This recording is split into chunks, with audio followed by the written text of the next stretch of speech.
Hello everyone, welcome back my channel. আমি হচ্ছি সুমনা। কেমন আছো তোমরা সবাই? আশা করছি ভীষণ ভালো আছো, সুস্থ আছো। আমিও বেশ ভালো আছি, সুস্থ আছি। আজকের ভিডিও আমি বিকালবেলা থেকে তোমাদের সাথে নিয়ে শুরু করলাম। তো দেখো এখন বাজে হচ্ছে বিকাল 4টে মতো।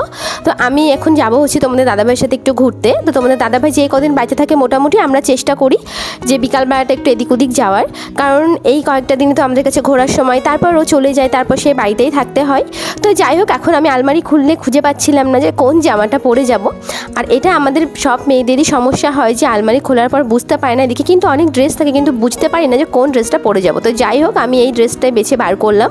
আর আজকে ভাবছিলাম একটা গেট রেডির মতো ভিডিও শ্যুট করব। তো যাই হোক, করতে পারিনি, অনেকটা লেট হয়ে গেছিলো। আর এখানে যেই জিনিসগুলো আমি নিয়েছি তোমরা দেখলে, তার মধ্যে আমি অর্ধেক জিনিস ইউজই করিনি, কারণ সত্যি কথা বলতে কি এখন না আমার আর ওই ফাউন্ডেশন জিনিসটা একদমই ভালো লাগে না। তো যাই হোক, একটু হালকা করে কম্প্যাক্ট লাগিয়ে নিয়েছি আর একটু হালকা করে লিপস্টিক লাগিয়ে নেব। আর এখানে অক্সিডাইজার এই বালাটা আমি পরে নিয়েছি, কিন্তু এটা মনে হচ্ছে আমার চেঞ্জ করতে হবে, কারণ এটা না একটু ঢিলা হয়ে গেছে, বারবার কিন্তু এটা খুলে যাচ্ছে।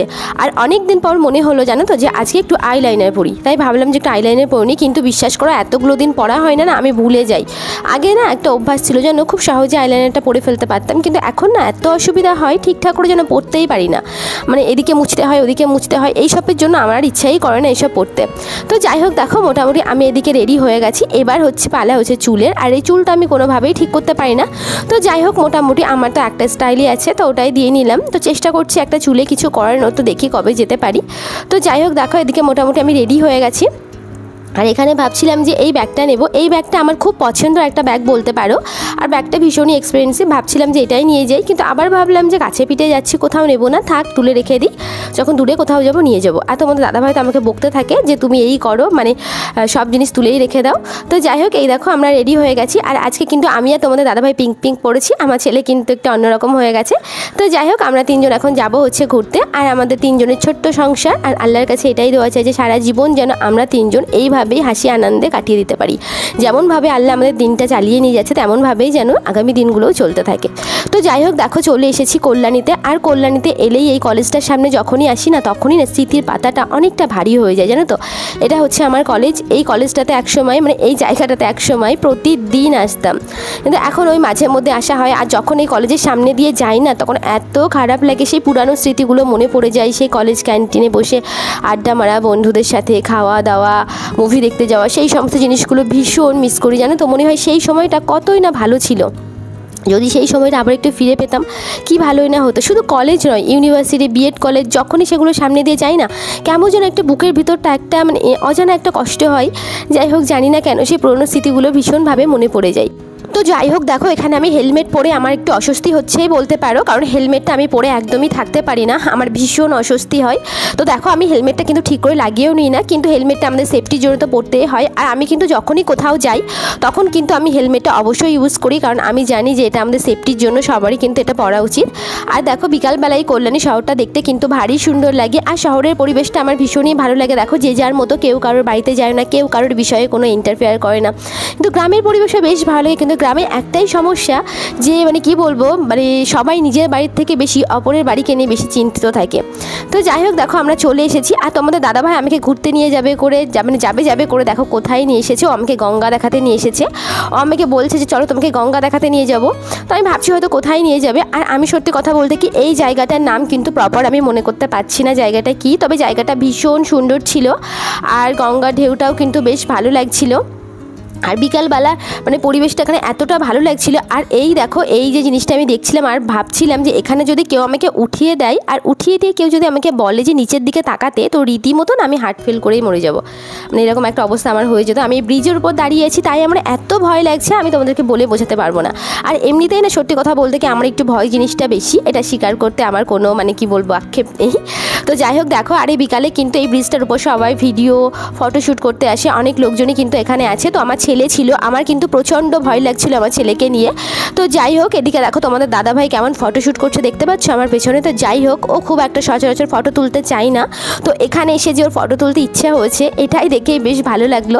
তো যাই হোক, দেখো এরপর আমি একটু ভিডিও শ্যুট করে নিচ্ছিলাম। আর আমার না বারবার মনে হচ্ছিলো যেন যদি আমি এই ব্রিজটা থেকে পড়ে যাই, যদি আমার ফোনটা হাত থেকে পড়ে যায়, মানে এই সমস্ত জিনিসগুলোই মনে হচ্ছিলো। তারপর দেখো এদিকে আমার ছেলের কয়েকটা ফটোশ্যুট করে নিলাম, নিয়ে আমরা আবার রওনা দিয়ে দিয়েছিলাম। কারণ ওখান থেকে আমরা যাবো হচ্ছে আর একটা জায়গাতে। তো কোথায় যাব আমরা ভেবে পাচ্ছিলাম না, কারণ মোটামুটি তোমাদের দাদাভাই বাড়িতে থাকলে আমরা কল্যাণী, কাঁচরাপাড়া মোটামুটি সব জায়গাতেই ঘুরে ফেলি, সমস্ত রেস্টুরেন্ট, সমস্ত মানে ক্যাফে সব কিছুই ঘুরে ফেলি। তো কল্যাণীতে একটা নতুন ক্যাফে ওপেনিং হয়েছে, এই দুদিন আগেই ওপেনিং হয়েছে ক্যাফেটা, মাটি আর্ট ক্যাফে। তো সেটাতেই চলে এসেছি। আর ক্যাফেটা কিন্তু ভীষণ সুন্দর, অ্যাম্বিয়েন্সটা কিন্তু ভীষণ দুর্দান্ত, মানে ক্যাফেটার চারিপাশের পরিবেশটা এত সুন্দর, মানে বাইরেও কিন্তু বসার জায়গা আছে, ভিতরেও বসার জায়গা আছে। আর ক্যাফের এন্ট্রি ফিস হচ্ছে 20 টাকা। তো এখানে আমরা 20 টাকাতে তো টিকিট কেটে চলে গেছিলাম। আর বাইরের যেখানে বসার জায়গা ছিল সেই জায়গাগুলো একদমই খালি ছিল না, সবই বুকিং ছিল আর লোকজন ছিল। আর বাইরের যে ছোট্ট ছোট্ট টুলগুলো দেওয়া ছিল বসার জন্য, সেখানেও কিন্তু অনেক লোকজন ছিল। তো ভাবছিলাম যে আমরা একটু ওদিক থেকে ঘুরে আসি, তাহলে পরে হয়তো খালি হবে, তাহলে আমরা বসতে পারবো। তো এখন দেখো ছেলেকে নিয়ে আমি এই মানে ক্যাফেটার ভিতরটা একটু ঘুরতে যাচ্ছিলাম। তো এই দিকটাতে অনেকটাই চলে এসেছি। আর ক্যাফের এরিয়াটাও কিন্তু বেশ বড়। আর যেহেতু ওয়েদারটা খুব ভালো ছিল, তো ক্যাফেটাতেই সন্ধ্যার সময় কিন্তু বেশ ভালো লাগছিল। তো এদিকে হাঁটতে হাঁটতে তোমাদের দাদাভাই বলছিল যে আজ যেতে হবে না, চলো এবার এদিকে ব্যাক করি। তো এদিকে আবার ব্যাক করলাম। আর এদিকে এসে মানে কি বলবো, এই যে ফোয়ারাটা এখানে হচ্ছে না, আর এই মানে জলটা রয়েছে হালকা হালকা, এত ঠান্ডা ঠান্ডা হাওয়া আসছে, বেশ ভালো লাগছে ক্যাফেটাতে। তো একদম কল্যাণীতে ক্যাফেটা, মানে কোর্টের সামনে। তো তোমরা চাইলে অবশ্যই ভিজিট করতে পারো, ক্যাফেটা কিন্তু বেশ সুন্দর। তো এখানে দেখো মেনু কার্ড আমি দেখতে লেগে গেছি কী কী খাবার অর্ডার করব। আর বাইরে কিন্তু আমরা জায়গা পাইনি অনেকক্ষণ ওয়েট করার পর। তো ভাবলাম যে যাই হোক ভিতরে চলে আসি। আর ভিতরে কিন্তু এসি চলছে, আর ভিতরের পরিবেশটাও যে খুব একটা খারাপ তা নয়, বেশ ভালো। তো এখানে দেখো অর্ডারটা দিয়ে দিয়েছি। আর অর্ডারটা দিয়ে এখানে বসে বসে আমি ভাবছি যে আমার চুলগুলোর অবস্থা দেখো, আর হেলমেট পরলেই আমার চুলগুলোর অবস্থা এরকম হয়ে যায়, আর একদমই ঠিক করতে পারি না।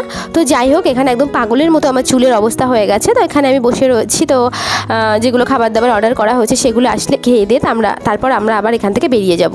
আর যাই হোক আমার একটু ঠান্ডা লেগেছে, তো সেক্ষেত্রে ভয়েসটা দিতে একটু উল্টোপাল্টা হয়ে যাচ্ছে, তোমরা একটু অ্যাডজাস্ট করে নিও। আর এদিকে দেখো আমার ছেলে এখন খাবে হচ্ছে চা। ও কিন্তু বাড়িতে সচরাচর চা খায় না, কিন্তু ক্যাফেতে এসে হঠাৎ করে চা খেতে ইচ্ছে হলো, কেন আমি জানি না। আর এদিকে দেখো একটা ঠান্ডা জল অর্ডার করেছি, আমার ভীষণ জল তেষ্টা পেয়ে গেছিলো, তার জন্য ভাবলাম যে একটু জল খাই। আর এই ক্যাফেটা যেহেতু নতুন হয়েছে না, তো ক্যাফেটাতে বেশ পরিষ্কার পরিচ্ছন্ন আর বেশ সুন্দর হাইজিন মেনটেন করা হচ্ছে, বেশ ভালো লাগছে। আর যেহেতু নতুন ওপেনিং হয়েছে এটা, তো এখনও ততটা আইটেম এখানে হয়নি, খুব অল্প পরিমাণেই কিন্তু আইটেম আছে। তো যিনি এখানে উনি বলছিলেন যে আস্তে আস্তে সব কিছু মানে আইটেম আসবে। তো কয়েকটা আইটেম আপাতত রাখা হয়েছে, তো সেখান থেকে আমরা অর্ডার করে দিয়েছিলাম কিছু, মানে কিছু বলতে অল্প কিছু আইটেম। তো দেখো চিকেন বারবিকিউ অর্ডার করেছিলাম, আর অর্ডার করেছিলাম হচ্ছে ভেজ নুডলস। তো বারবিকিউটা চলে এসেছে, তো এখন এটা আমরা খাবো। তো এখানে 8 পিসের বারবিকিউ দিয়েছিল। আমার না চিকেন বারবিকিউগুলো থেকে বেশি ভালো লেগেছিলো যে মশলা যে পেঁয়াজগুলো দিয়েছিল না, সেই পেঁয়াজগুলো খেতে আমার বেশি ভালো লাগছিল। আর এদিকে কিন্তু আমাদের নুডলসটাও চলে এসেছে, নুডলসটাও কিন্তু বেশ টেস্টি ছিল, আমার বেশ ভালো লেগেছিলো। মানে অনেক জায়গায় কিন্তু ভেজ নুডলস আমি ট্রাই করেছি, কিন্তু এখানে ভেজ নুডলসটাও কিন্তু বেশ ভালো ছিল। আমি না প্রথম ভাবছিলাম যে কেমন একটা কালারফুল, হয়তো ভালো লাগবে না, কিন্তু অতটাও খারাপ লাগেনি, বেশ কিন্তু ভালো লেগেছিল। আর এদিকে দেখো আমার ছেলের কি সমস্যা, ও কিন্তু একদমই নুডলস খেতে চায় না। তো বাবা ওকে একটু দিয়েছে, তো ওই যে নিয়ে খাবো না করছে। তো এখন ওকে আমি একা একটু খেতে শেখাই, বাইরে নিয়ে গেলে ওকে আমি চেষ্টা করি যে ওকে একা খেতে শেখাতে, না হলে না জিনিসগুলো অভ্যাস হবে না। আমি যদি সবসময় ওকে খাইয়ে দিই, বাড়িতে আমি চেষ্টা করি যে ওকে সবসময় একা খেতে বলার, কিন্তু ও খেতে চায় না। কোনো সময় ও একা খাই, কোনো সময় আমি ওকে খাইয়ে দিই। তো এদিকে দেখো মোটামুটি আমাদের খাওয়া দাওয়া কমপ্লিট হয়ে গেছে। আর এদিকে আমার ছেলে দেখো এখনও সেটা নিয়ে মানে কি বলবো নাড়ছে, এখনও পর্যন্ত খেতে পারেনি। তো যাই হোক আমি চেষ্টা করছি যে একা ওগুলো ফিনিশ করুক। তো যাই হোক দেখো এদিকে আমাদের বিল দিয়ে চলে গেছে, এবার চলো আমরা বিলটা পে করে আমরা চলে যাব বাইরে। তো যাই হোক দেখো বন্ধুরা চলে এসেছি বাইরে। তো এখন এখান থেকে যাব হচ্ছে আর একটা জায়গায়, তারপর কিন্তু বাড়িতে ফিরবো। আর এখন মোটামুটি বেজে গেছে এই 8:30 মতো। তো বাড়িতে গিয়ে কিছু রান্নাবান্না করবো না, রান্নাবান্না করাই ছিল। আর যেহেতু সন্ধ্যাবেলা খেয়েছি, অতটাও খাওয়ার ইচ্ছা নেই। তো যদি ইচ্ছে করে বাড়িতে গিয়ে কিছু খেতে, তো অল্প করে ভাত খেয়ে নেবো, না হলে আর কিছু খাবো না, গিয়ে একদম ঘুমিয়ে পড়বো ছেলেকে একটু কিছু খাইয়ে নিয়ে। তো যাই হোক চলো ওখান থেকে আমরা বেরিয়ে চলে এসেছি আমরা লেন্সকার্ট, কারণ লেন্স কাটে তোমাদের দাদাভাই একটা চশমা নেবে, তার জন্য এসেছি। আর তোমাদের দাদাভাই কিন্তু সবসময় লেন্স কাটে লেন্সটা পরতেই বেশি ভালোবাসে। তো দেখো চলে এসেছি লেন্স কাটে। আর লেন্স কাটে চশমা ডিজাইনগুলোও কিন্তু বেশ ভালো, মানে ফ্রেমের ডিজাইনগুলোও কিন্তু বেশ ভালো লাগে। তো এখানে একটা জিনিস ভালো, ফ্রিতে আই টেস্ট করিয়ে তারপর কিন্তু চশমাটা দেওয়া হয়। তো তোমাদের দাদাভাই এদিকে আই টেস্ট করিয়েও চশমা দেখছিল।